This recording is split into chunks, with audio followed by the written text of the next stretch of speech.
And what we do when we get married is we begin to fill up in our marriages and in our relationships. And single people, you do this as well. You fill up every single minute in your day.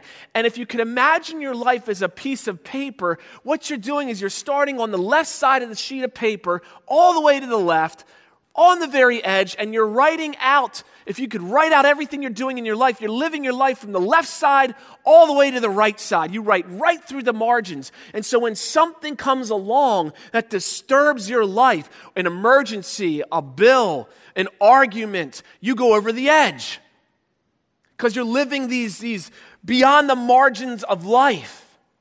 And what we do in our marriages is we don't simplify things, we complicate things. We have kids. That's complicated. But when the kids get older, we have to entertain them, don't we? So we give them horseback riding lessons. We give them t-ball. T-ball is boring. Give them t-ball.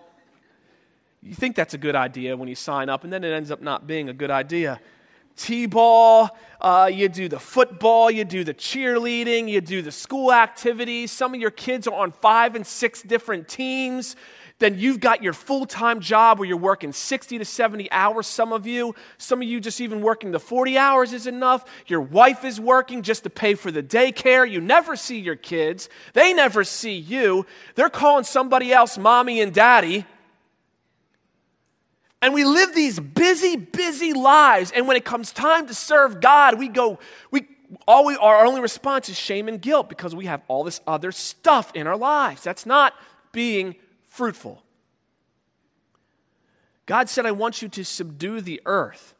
I don't want you to have busy lives. I want you to have fruitful lives. So in your marriage, maybe one of the reasons why you guys are living not as friends is because you're living so busily and you're busybodies. And you always have to be doing something, and so you never connect.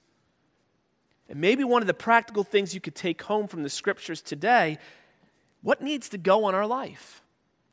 You say, oh, my kids, I can't take them out of the sports. They'll hate me. God, spouse, children. If there's no friendship with the spouse and it's because of the busyness in your life, it doesn't matter what the children think. It doesn't matter that they're going to be upset. They need a mom and dad who love each other and love the Lord before they need to be a professional t-ball player. Be fruitful. Don't be busy. What does your day look like? What do you need to eliminate in order to connect and be friends with your spouse?